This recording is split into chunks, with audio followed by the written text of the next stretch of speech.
ನಮಸ್ಕಾರ. ಮತ್ತೊಮ್ಮೆ ಸ್ವಾಗತ. ಒಂದು ಕ್ಷಣ ಹೀಗೆ ಕಲ್ಪಿಸಿಕೊಳ್ಳಿ. ನಮ್ಮೆಲ್ಲರ ದೈನಂದಿನ ಜಂಜಾಟಗಳ ನಡುವೆ ಇದ್ದಕ್ಕಿದ್ದಂತೆ ಆಕಾಶವೇ ಸೀಳಿದಂತಾಗುತ್ತೆ. ಆ ಕ್ಷಣದಲ್ಲಿ ಮಾನವ ಕುಲಕ್ಕೆ ಒಂದೇ ಬಾರಿಗೆ ಅರಿವಾಗುತ್ತೆ, ನಾವು ಈ ಬ್ರಹ್ಮಾಂಡದಲ್ಲಿ ಒಬ್ರೇ ಅಲ್ಲ, ಮತ್ತು ಖಂಡಿತವಾಗಿಯೂ ನಾವು ಇದರ ಮುಖ್ಯಸ್ಥರುಗಳಲ್ಲ ಅಂತ. ಹೌದು, ಅದೊಂದು ಎಂಥ ಕ್ಷಣ ಅಲ್ವಾ.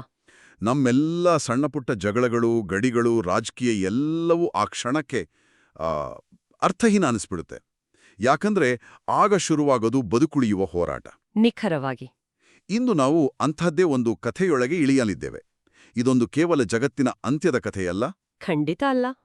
ಇದಕ್ಕಿಂತ ಹೆಚ್ಚಾಗಿ ಇದು ನಮ್ಮೆಲ್ಲರನ್ನೂ ಆ ವಿನಾಶದಿಂದ ಪಾರು ಮಾಡಲು ಒಂದಾದ ಕೆಲವು ಹೇಳೋದು ಮುರಿದು ಹೋದ ಒಂಟಿ ವ್ಯಕ್ತಿಗಳ ಕಥೆ. ಒಬ್ಬ ಗೂಢಚಾರಿ, ಒಬ್ಬ ಸೈನಿಕ, ಒಂದು ದೈತ್ಯ ಮತ್ತು ಒಬ್ಬ ದೇವರು. ಇವರೆಲ್ಲರೂ ಹೇಗೆ ಅನಿವಾರ್ಯವಾಗಿ ಒಂದು ತಂಡವಾಗಿ, ಒಂದು ಕುಟುಂಬವಾಗಿ ಬದಲಾದರು ಅನ್ನೋದರ ಆಳಕ್ಕೆ ಇಳಿದು ನೋಡೋಣ. ಹಾಗಾದ್ರೆ ಶುರು ಮಾಡೋಣ ಅಲ್ವಾ? ಖಂಡಿತ. ಈ ಕಥೆ ಅದು ಭೂಮಿಯ ಮೇಲೆ ಶುರುವಾಗೋದಿಲ್ಲ.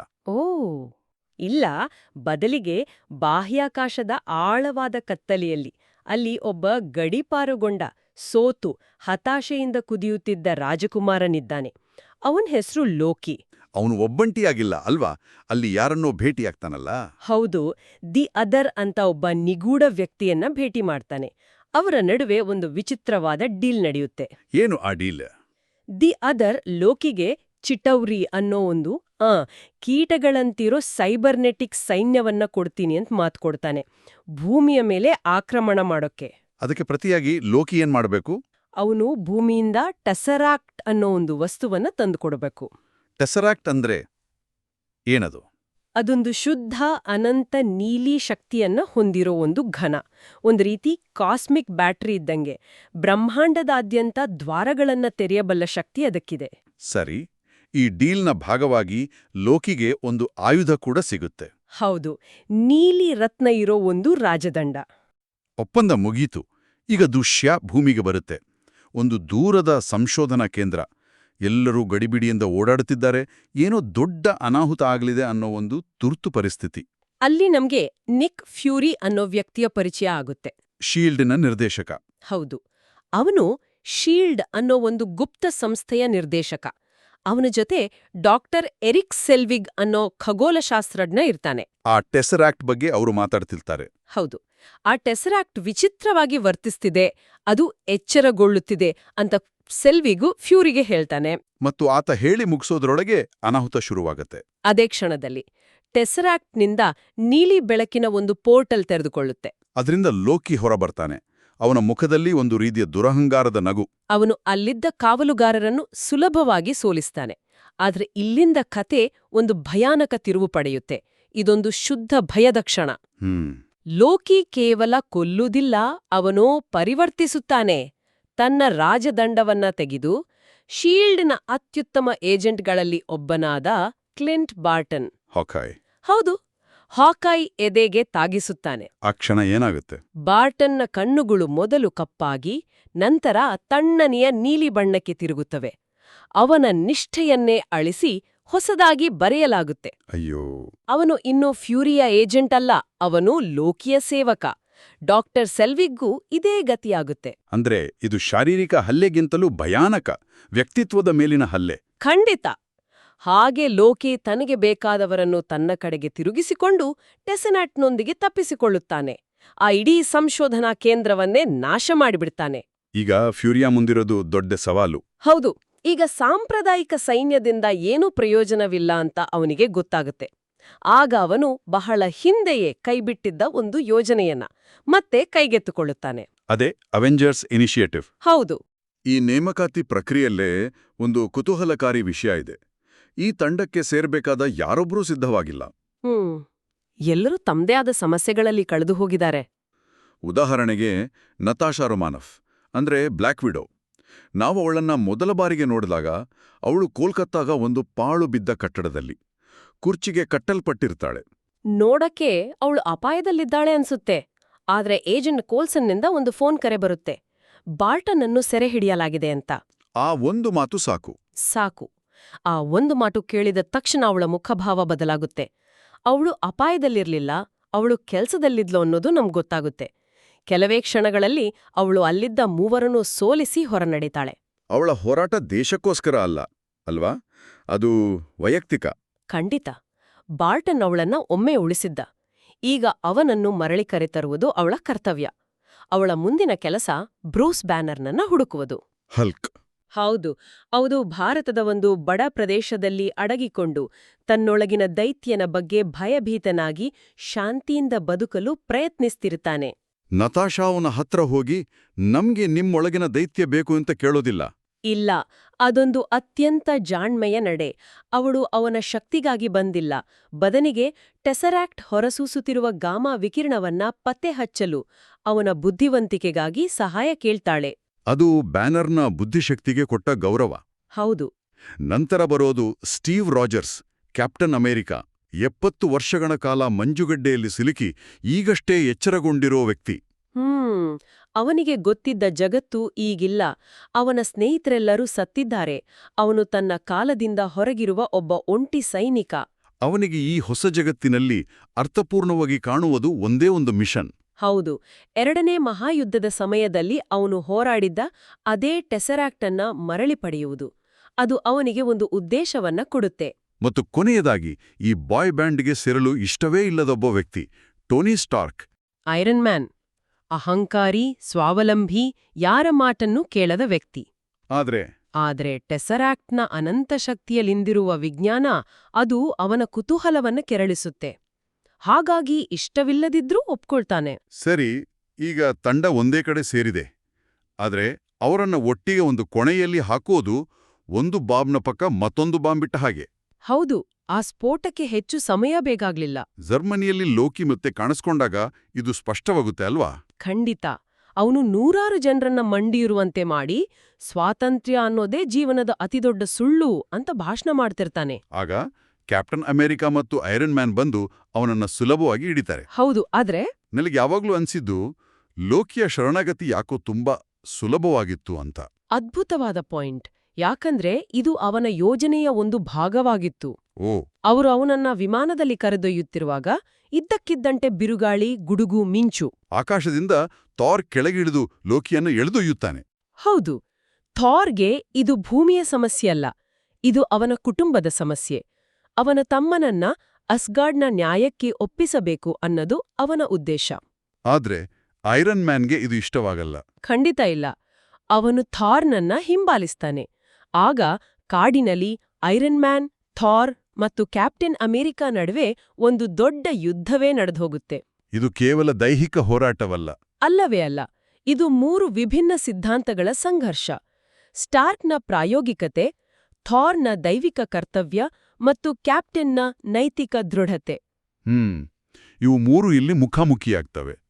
ಅವರು ಜಗತ್ತನ್ನು ಉಳಿಸಬೇಕಾದವರು, ಆದರೆ ತಮ್ಮಲ್ಲೇ ಜಗಳವಾಡ್ತಿದ್ದಾರೆ. ಕೊನೆಗೆ ಹೇಗೋ ಒಂದು ಒಪ್ಪಂದಕ್ಕೆ ಬಂದು ಲೋಕಿಯನ್ನ ಶೀಲ್ಡ್ನ ಹೆಲಿಕೇರಿಯರ್ ಅನ್ನೋ ಹಾರುವ ಕೋಟೆಗೆ ಕರ್ತರ್ತಾರೆ. ಅಲ್ಲಿ ಲೋಕಿಯನ್ನ ಹಲ್ಕ್ಗಾಗಿ ನಿರ್ಮಿಸಲಾದ ಒಂದು ಗಾಜಿನ ಪಂಜರದಲ್ಲಿ ಬಂಧಿಸಿಡಲಾಗುತ್ತೆ. ಹೌದು, ಆದ್ರೆ ಲೋಕಿಯ ನಿಜವಾದ ಆಟ ಶುರುವಾಗಿದ್ದೇ ಅಲ್ಲಿಂದ. ಅವನು ಆ ಪಂಜರದೊಳಗಿಂದಲೇ ಇಡೀ ತಂಡವನ್ನ ಒಡೆಯಲು ಶುರು ಮಾಡ್ತಾನೆ. ಹೇಗೆ? ಅವನು ಮಾಂತ್ರಿಕ ಶಕ್ತಿಯನ್ನು ಬಳಸ್ತಾನ? ಅದಕ್ಕಿಂತಲೂ ಅಪಾಯಕಾರಿ ಅಸ್ತ್ರವನ್ನ ಬಳಸ್ತಾನೆ, ಮಾತು. ಆ ತಂಡ ಆಗಲೇ ಒಡೆದೋಗಿತ್ತು. ಸ್ಟಾರ್ಕ್ ಫ್ಯೂರಿಯನ್ನು ನಂಬದೆ ಅವನ ಕಂಪ್ಯೂಟರ್ಗಳನ್ನ ಹ್ಯಾಕ್ ಮಾಡ್ತಿರ್ತಾನೆ. ರಾಜರ್ಸ್ಗೆ ಶೀಲ್ಡ್ನ ಉದ್ದೇಶಗಳ ಬಗ್ಗೆ ಅನುಮಾನ. ಆ ರಾಜದಂಡ ಬೇರೆ ಅಲ್ಲೇ ಇರುತ್ತೆ. ಹೌದು, ಪ್ರಯೋಗಾಲಯದಲ್ಲಿಟ್ಟಿದ್ದ ಲೋಕಿಯ ರಾಜದಂಡ ನಿಧಾನವಾಗಿ ಅವರಲ್ಲಿದ್ದ ಅಪನಂಬಿಕೆ ಮತ್ತು ಕೋಪವನ್ನ ಇನ್ನಷ್ಟು ಹೆಚ್ಚಿಸ್ತಿರುತ್ತೆ. ಮತ್ತು ಆಗ ಸತ್ಯ ಹೊರಬರುತ್ತೆ.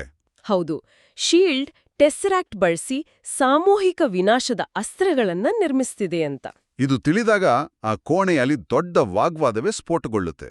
ಆ ಕೋಪದ ವಾತಾವರಣದಲ್ಲಿ ಬ್ಯಾನರ್ ಅರಿವಿಲ್ಲದೆ ಆ ರಾಜದಂಡವನ್ನ ಕೈಯಲ್ಲಿ ಹಿಡಿದುಕೊಳ್ತಾನೆ. ಅದೊಂದು ಎದೆನಡುಗಿಸುವ ದೃಶ್ಯ. ಆ ದೈತ್ಯ ಪ್ರಚೋದಕವನ್ನ ಹಿಡಿದುಕೊಂಡಂತೆ ಅದೇ ಕ್ಷಣದಲ್ಲಿ ಒಂದು ದೊಡ್ಡ ಸ್ಫೋಟ. ಹಾಕಾಯ್. ಹೌದು, ಹಾಕಾಯ್ ನೇತೃತ್ವದ ತಂಡ ಹೆಲಿಕೇರಿಯರ್ ಮೇಲೆ ದಾಳಿ ಮಾಡುತ್ತೆ. ಹಡಗು ಅಲುಗಾಡುತ್ತೆ, ಬ್ಯಾನರ್ ಕೆಳಗೆ ಬೀಳ್ತಾನೆ. ಆ ಒತ್ತಡ, ಆ ಭಯದಲ್ಲಿ ಅವನು ತನ್ನ ನಿಯಂತ್ರಣವನ್ನ ಕಳ್ಕೊಳ್ತಾನೆ. ಅವನು ಹಲ್ಕ್ ಆಗಿ ರೂಪಾಂತರಗೊಳ್ತಾನೆ. ಆ ರೂಪಾಂತರವು ನೋವಿನಿಂದ ಕೂಡಿದೆ. ಹಲ್ಕ್, ಶುಡ್ಕ, ತಡೆಯಲಾಗದ ಕ್ರೋಧದ ರೂಪ. ಅವನು ಹಡಗಿನೊಳಗೆ ವಿನಾಶವನ್ನೇ ಸೃಷ್ಟಿಸುತ್ತಾನೆ. ನತಾಶಾ ಅವನಿಂದ ತಪ್ಪಿಸಿಕೊಳ್ಳಲು ಹೆಣಗಾಡುತ್ತಾಳೆ. ಅವಳ ಕಣ್ಣುಗಳಲ್ಲಿ ಮೊದಲ ಬಾರಿಗೆ ನಿಜವಾದ ಭಯ ಕಾಣಿಸುತ್ತೆ. ಈ ಗೊಂದಲದ ನಡುವೆಯೇ ಲೋಕಿ ತನ್ನ ಕೊನೆಯ ಆಟವಾಡುತ್ತಾನೆ. ಅವನು ಥಾರ್ನನ್ನು ಅದೇ ಗಾಜಿನ ಪಂಜರದಲ್ಲಿ ಸಿಕ್ಕಿಸಿ ಅವನನ್ನು 30,000 ಅಡಿ ಎತ್ತರದಿಂದ ಕೆಳಗೆ ಬೀಳಿಸುತ್ತಾನೆ. ಹೌದು, ಏಜೆಂಟ್ ಕೋಲ್ಸನ್ ಅವನನ್ನು ತಡೆಯಲು ಬಂದಾಗ ಲೋಕಿ ನಿರ್ದಯವಾಗಿ ಅವನ ಎದೆಗೆ ಇರಿಯುತ್ತಾನೆ. ಅದು ಕಥೆಯ ಅತ್ಯಂತ ಕೆಳಮಟ್ಟದ ಬಿಂದು. ಲೋಕಿ ತಪ್ಪಿಸಿಕೊಂಡಿದ್ದಾನೆ, ತಂಡ ಚದುರಿ ಹೋಗಿದೆ. ಮತ್ತು ತಂಡವನ್ನು ಒಟ್ಟುಗೂಡಿಸಲು ಪ್ರಯತ್ನಿಸಿದ ಏಜೆಂಟ್ ಕೋಲ್ಸನ್ ಸತ್ತಿದ್ದಾನೆ. ಸಂಪೂರ್ಣ ದುಃಖ ಮತ್ತು ವೈಫಲ್ಯದ ವಾತಾವರಣ. ಅವರು ಶುರುವಾಗುವ ಮೊದಲೇ ಸೋತುಹೋದ ಹಾಗೆ. ಆದರೆ ಫ್ಯೂರಿ ಆ ದುಃಖವನ್ನೇ ಒಂದು ಅಸ್ತ್ರವಾಗಿ ಬಳಸಿಕೊಳ್ಳುತ್ತಾನೆ. ಕೋಲ್ಸನ್ನ ಟ್ರೇಡಿಂಗ್ ಕಾರ್ಡ್ಸ್. ಹೌದು, ಅವನ ರಕ್ತಸಿಕ್ತ ಟ್ರೇಡಿಂಗ್ ಕಾರ್ಡ್ಗಳನ್ನ ಮೇಜಿನ ಮೇಲೆ ಎಸೆದು, ಕೋಲ್ಸನ್ ನಿಮ್ಮೇಲೆ ನಂಬಿಕೆ ಇಟ್ಟಿದ್ದ, ಅವನು ಅವೆಂಜರ್ಸ್ ಇನಿಷಿಯೇಟಿವ್ ಅನ್ನೋ ಒಂದು ಯೋಚನೆಗೋಸ್ಕರ ಸತ್ತ ಅಂತ ಹೇಳ್ತಾನೆ. ಆ ಮಾತುಗಳು ಅವರಿಗೆ ಬೇಕಾಗಿದ್ದ ಪ್ರೇರಣೆಯನ್ನ ಕೊಡುತ್ತೆ. ಹೌದು, ಅದು ಕೆಲಸ ಮಾಡುತ್ತೆ. ಲೋಕಿಗೆ ಪ್ರೇಕ್ಷಕರು ಬೇಕು. ಅವನು ನ್ಯೂಯಾರ್ಕ್ನ ಸ್ಟಾರ್ಕ್ ಟವರ್ಗೆ ಹೋಗ್ತಿದ್ದಾನೆ ಅಂತ ಸ್ಟಾರ್ಕ್ಗೆ ಹೊಳೆಯುತ್ತೆ. ತಕ್ಷಣ ತಂಡವು ಮತ್ತೆ ಒಂದಾಗಿ ಮ್ಯಾನ್ಹ್ಯಾಟನ್ಗೆ ಧಾವಿಸುತ್ತೆ. ಆದ್ರೆ ತಡವಾಗಿರುತ್ತೆ. ಹೌದು, ಅವರು ತಡವಾಗಿರುತ್ತಾರೆ. ಸ್ಟಾಕ್ ಟವರ್ನ ಮೇಲೆ ಟೆಸರಾಕ್ಟ್ ಬಳಸಿ ಲೋಕಿ ಆಕಾಶದಲ್ಲಿ ಒಂದು ಪೋರ್ಟಲ್ ತೆರೆಯುತ್ತಾನೆ. ಅದು ಆಕಾಶದಲ್ಲಿ ಉಂಟಾದ ಒಂದು ದೊಡ್ಡ ಗಾಯದಂತೆ ಕಾಣುತ್ತೆ. ಹೌದು, ಆ ಗಾಯದಿಂದ ಚಿಟೋರಿ ಸೈನ್ಯ ಭೂಮಿಗೆ ಇಳಿಯಲು ಶುರು ಮಾಡುತ್ತೆ. ಕೇವಲ ಸೈನಿಕರಲ್ಲ, ಲೆವಿಯಾಥನ್ಗಳು ಬರ್ತವೆ. ಗಗನಚುಂಬಿ ಕಟ್ಟಡಗಳಷ್ಟು ದೊಡ್ಡ ಶಸ್ತ್ರಸಜ್ಜಿತವಾದ ದೈತ್ಯ ಜೀವಿಗಳು. ಇಡೀ ನ್ಯೂಯಾರ್ಕ್ ನಗರ ಯುದ್ಧ ಭೂಮಿಯಾಗಿ ಮಾರ್ಪಡುತ್ತೆ. ತಂಡವು ಸಂಪೂರ್ಣವಾಗಿ ಸೋಲುವ ಹಂತದಲ್ಲಿರುತ್ತೆ. ಮತ್ತು ಆಗ ಆ ಕ್ಷಣ ಬರುತ್ತೆ. ಬ್ರೂಸ್ ಬ್ಯಾನರ್ ಒಂದು ಸಣ್ಣ ಮೋಟಾರ್ ಸೈಕಲ್ನಲ್ಲಿ ಅಲ್ಲಿಗೆ ಬರ್ತಾನೆ. ಒಂದು ದೊಡ್ಡ ಲೆವಿಯಾಥನ್ ಅವರ ಕಡೆಗೆ ಘರ್ಜಿಸ್ತಾ ಬರ್ತಿರುತ್ತೆ. ಕ್ಯಾಪ್ಟನ್, ಡಾಕ್ಟರ್, ಈಗ ನಿಮ್ಗೆ ಕೋಪಗೊಳ್ಳಲು ಸರಿಯಾದ ಸಮಯ ಅಂತ ಹೇಳ್ತಾನೆ. ಆಗ ಬ್ಯಾನರ್ ಶಾಂತವಾಗಿ ಒಂದು ಮಾತು ಹೇಳ್ತಾನೆ. ಅದೇ ನನ್ನ ರಹಸ್ಯ ಕ್ಯಾಪ್ಟನ್, ನಾನ್ ಯಾವಾಗ್ಲೂ ಕೋಪಗೊಂಡಿರ್ತೇನೆ. ವಾವ್! ಆ ಮಾತು ಅವನ ಇಡೀ ಪಾತ್ರಕ್ಕೆ ಹೊಸ ಅರ್ಥ ಕೊಡುತ್ತೆ. ಅದುವರೆಗೂ ಅವನ ಶಾಪವಾಗಿದ್ದ ಅವನ ಕೋಪ ಈಗ ಅವನ ಅತಿದೊಡ್ಡ ಶಕ್ತಿಯಾಗುತ್ತೆ. ಅವನು ತಕ್ಷಣವೇ ಹಲ್ಕಾಗಿ ರೂಪಾಂತರಗೊಂಡು ಆ ಲೆವಿಯಾಥನ್ಗೆ ಒಂದೇ ಏಟು ಕೊಡುತ್ತಾನೆ. ಅಬ್ಬಬ್ಬಬ, ಇಡೀ ದೈತ್ಯ ಜೀವಿ ಉರುಳಿ ಬೀಳುತ್ತೆ. ಆನಂತರ ಬರೋ ದೃಶ್ಯ ಇದೆಯಲ್ಲ, ಅದು ಇತಿಹಾಸದಲ್ಲಿ ಉಳಿದು ಹೋಗಿದೆ. ಖಂಡಿತ. ಕ್ಯಾಮೆರಾ ವೃತ್ತಾಕಾರದಲ್ಲಿ ಚಲಿಸಿ ಎಲ್ಲರನ್ನೂ ತೋರಿಸುತ್ತೆ. Iron man, Hulk, Thar, captain, widow, ಹಾಕಾಯ್. ಅವರು ಒಂದು ವೃತ್ತದಲ್ಲಿ ನಿಂತಿರುತ್ತಾರೆ. ಆ ಕ್ಷಣದಲ್ಲಿ ಅವರು 6 ಬೇರೆ ಬೇರೆ ವ್ಯಕ್ತಿಗಳಲ್ಲ. ಅವರು ಒಂದೇ ತಂಡ. ಅಂತಿಮವಾಗಿ ಅವೆಂಜರ್ಸ್ ಒಂದಾಗಿದ್ದಾರೆ. ಪರಿಸ್ಥಿತಿ ಇನ್ನೂ ಗಂಭೀರವಾಗಿದ್ರೂ ಆ ಕ್ಷಣದಲ್ಲಿ ಒಂದು ರೀತಿಯ ಸಂತೋಷ, ಒಂದು ವಿಜಯದ ಭಾವನೆ ಮೂಡುತ್ತೆ. ಯಾಕಂದ್ರೆ ಅವರು ಇನ್ನೂ ಒಂಟಿಯಾಗಿಲ್ಲ. ಹೌದು. ತಕ್ಷಣವೇ ಕ್ಯಾಪ್ಟನ್ ನಾಯಕತ್ವ ವಹಿಸಿಕೊಳ್ತಾನೆ. ಪ್ರತಿಯೊಬ್ಬರಿಗೂ ಅವರವರ ಕೆಲಸವನ್ನ ಹಂಚ್ತಾನೆ. ಅವರು ಒಂದು ಘಟಕವಾಗಿ ಕೆಲಸ ಮಾಡಲು ಪ್ರಾರಂಭಿಸ್ತಾರೆ. ಆದ್ರೆ ಪೋರ್ಟಲ್ ಇನ್ನೂ ತೆರೆದಿದೆ. ಶತ್ರುಗಳು ಬರ್ತಲೇ ಇದ್ದಾರೆ. ಒಂದು ಭಯಾನಕ ನಿರ್ಧಾರ ತೆಗೆದುಕೊಳ್ಳುತ್ತೆ. ಅವರು ಮ್ಯಾನ್ಹ್ಯಾಟನ್ ಮೇಲೆ ಪರಮಾಣು ದಾಳಿಗೆ ಆದೇಶಿಸ್ತಾರೆ. ಅಂದ್ರೆ ವಿದೇಶಿಯರನ್ನ ಕೊಲ್ಲಲು ತಮ್ಮದೇ ಲಕ್ಷಾಂತರ ನಾಗರಿಕರನ್ನ ಬಲಿ ಕೊಡುವ ನಿರ್ಧಾರ. ಹೌದು. ಫ್ಯೂರಿ ತಡೆಯಲು ಪ್ರಯತ್ನಿಸಿದ್ರೂ ಒಂದು ಜೆಟ್ ಕ್ಷಿಪಣಿಯನ್ನ ಉಡಾಯಿಸಿಯೇ ಬಿಡುತ್ತೆ. ಮತ್ತು ಆಗ ತಂಡದಲ್ಲಿದ್ದ ತ್ಯಾಗ ಮಾಡಲು ಸಾಧ್ಯವೇ ಇಲ್ಲದ ವ್ಯಕ್ತಿ ಅಂತ ಕರೆಯಲ್ಪಟ್ಟ ಸ್ಟಾರ್ಕ್ ಒಂದು ನಿರ್ಧಾರ ತೆಗೆದುಕೊಳ್ತಾನೆ. ಹೌದು, ಅವನು ಆ ಕ್ಷಿಪಣಿಯನ್ನ ತನ್ನ ಹೆಗಲ ಮೇಲೆ ಹೊತ್ತು ನೇರವಾಗಿ ಆಕಾಶದಲ್ಲಿದ್ದ ಪೋರ್ಟಲ್ ಕಡೆಗೆ ಹಾರುತ್ತಾನೆ. ಇದು ಏಕಮುಖ ಪ್ರಯಾಣ ಅಂತ ಅವನಿಗೆ ಗೊತ್ತಿರುತ್ತೆ. ಹೌದು, ಅವನು ತನ್ನ ಪ್ರೀತಿ ಪಾತ್ರರಿಗೆ ಕರೆ ಮಾಡಲು ಪ್ರಯತ್ನಿಸುತ್ತಾನೆ. ಆದರೆ ಕರೆ ಹೋಗುವುದಿಲ್ಲ. ಅವನು ಆ ವರ್ಮ್ ಹೋಲ್ನೊಳಗೆ ಹಾರುತ್ತಾನೆ. ಬಾಹ್ಯಾಕಾಶದ ಕತ್ತಲೆಯಲ್ಲಿ ಅವನು ಚಿಟೌರಿ ಮಾತೃನೌಕೆಯನ್ನ ನೋಡಿ ಕ್ಷಿಪಣಿಯನ್ನ ಅದರತ್ತ ಹಾರಿಸ್ತಾನೆ. ಅದು ಸ್ಫೋಟಗೊಂಡ ತಕ್ಷಣ ಭೂಮಿಯ ಮೇಲಿನ ಎಲ್ಲಾ ವಿದೇಶಿ ಸೈನಿಕರು ನಿರ್ಜೀವವಾಗಿ ಬಿದ್ದೋಗ್ತಾರೆ. ಅದು ಒಂದು ಜೇನುಗೂಡಿನ ಮನಸ್ಸಿನಂತೆ. ಮೆದುಳನ್ನ ನಾಶಪಡಿಸಿದ್ರೆ ದೇಹ ಸಾಯ್ತೆ. ಆದ್ರೆ ಸ್ಟಾರ್ಕ್ನ ಸೂಟ್ ಶಕ್ತಿ ಕಳ್ಕೊಳ್ಳುತ್ತೆ. ಅವನು ನಿರ್ಜೀವವಾಗಿ ಭೂಮಿಗೆ ಬೀಳಲು ಶುರು ಮಾಡ್ತಾನೆ. ಕೆಳಗೆ ನತಾಶಾ ಪೋರ್ಟಲನ್ನು ಮುಚ್ಚುತ್ತಿದ್ದಾಳೆ. ಅವನು ಪೋರ್ಟಲ್ ಮುಚ್ಚುವ ಕೆಲವೇ ಕ್ಷಣಗಳ ಮೊದಲು ಒಳಗೆ ಬರ್ತಾನೆ. ಆದ್ರೆ ಅವನು ಉಸಿರಾಡುತ್ತಿರುವುದಿಲ್ಲ. ಹಲ್ಕ್ ಅವನನ್ನು ಹಿಡಿತಾನೆ. ಥಾರ್ ಅವನ ರಕ್ಷಾ ಕವಚವನ್ನ ತೆಗಿತಾನೆ. ಅವನ ಎದೆಯಲ್ಲಿದ್ದ ಆರ್ಕ್ ರಿಯಾಕ್ಟರ್ ಆಫ್ ಆಗಿದೆ. ಒಂದು ಕ್ಷಣ ಅವನು ಸತ್ತೋದ ಅನ್ನೋ ದುಃಖ ಎಲ್ಲರನ್ನೂ ಆವರಿಸುತ್ತೆ. ಹೌದು. ಆಗ ಹಲ್ಕ್ ಒಂದು ದೊಡ್ಡ ಗರ್ಜನೆ ಮಾಡ್ತಾನೆ. ಆ ಗರ್ಜನೆಯ ಆಘಾತಕ್ಕೆ ಸ್ಟಾರ್ಕ್ ಎಚ್ಚರಗೊಳ್ತಾನೆ. ಹೌದು, ಆ ಕ್ಷಣದ ಆಶ್ಚರ್ಯ ಮತ್ತು ನಿರಾಳತೆ ಇದೆಯಲ್ಲ, ಅದು ಅದ್ಭುತ. ಅವನು ಕಣ್ಣು ಬಿಟ್ಟು, ಏನಾಯ್ತು, ಯಾರು ನನ್ನನ್ನು ಕಿಸ್ ಮಾಡ್ಲಿಲ್ಲ ತಾನೇ ಅಂತ ಕೇಳ್ತಾನೆ. ಟೋನಿ ಸ್ಟಾರ್ಕ್ ಕೊನೆಯವರೆಗೂ ಟೋನಿ ಸ್ಟಾರ್ಕ್ ಆಗೇ ಇರ್ತಾನೆ. ಖಂಡಿತ, ಅವರು ಗೆದ್ದಿದ್ದಾರೆ. ಅವರು ಸೋತು ಸುಣ್ಣವಾದ ಲೋಕಿಯನ್ನ ಸುತ್ತುವರಿಯುತ್ತಾರೆ. ಆಕ್ರಮಣ ಕೊನೆಗೊಂಡಿದೆ. ಯುದ್ಧ ಮುಗಿದಿದೆ, ಆದ್ರೆ ಜಗತ್ತು ಮೊದಲಿನಂತಿಲ್ಲ. ಹೌದು. ನಂತರ ತಂಡ ತಾತ್ಕಾಲಿಕವಾಗಿ ಚದುರುತ್ತೆ. ಥಾರ್, ಲೋಕಿ ಮತ್ತು ಟೆಸರಾಕ್ಟ್ ಅನ್ನು ಅಸ್ಗಾರ್ಡ್ಗೆ ಕೊಂಡೊಯ್ಯುತ್ತಾನೆ. ಅವರು ಮತ್ತೆ ಹಿಂತಿರುಗುತ್ತಾರೆ ಅನ್ನೋ ಭರವಸೆ ಇರುತ್ತಾ? ಫ್ಯೂರಿಗೆ ಆ ಭರವಸೆ ಇರುತ್ತೆ.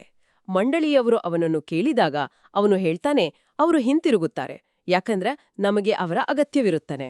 ಇದು ಒಂದು ಪರಿಪೂರ್ಣವಾದ ಮುಕ್ತಾಯ. ಅವರು ಒಂಟಿ ಮುರಿದ ವ್ಯಕ್ತಿಗಳಾಗಿ ಕಥೆಯನ್ನು ಪ್ರವೇಶಿಸಿ ಒಂದು ಕುಟುಂಬವಾಗಿ ಹೊರಹೋಗುತ್ತಾರೆ. ಆದರೆ ಕಥೆಯಿಲ್ಲಿಗೆ ಮುಗಿಯುವುದಿಲ್ಲ ಅಲ್ವಾ? ಕೊನೆಯಲ್ಲಿ ಒಂದು ಸಣ್ಣ ದೃಶ್ಯವಿದೆ. ಹೌದು, ಬಾಹ್ಯಾಕಾಶದಲ್ಲಿ ದಿ ಅದರ್ ತನ್ನ ಯಜಮಾನನಿಗೆ ವರದಿ ಮಾಡುತ್ತಾನೆ. ಮಾನವರನ್ನು ಎದುರಿಸುವುದು ಸಾವನ್ನು ಆಹ್ವಾನಿಸಿದಂತೆ ಅಂತ ಹೇಳ್ತಾನೆ.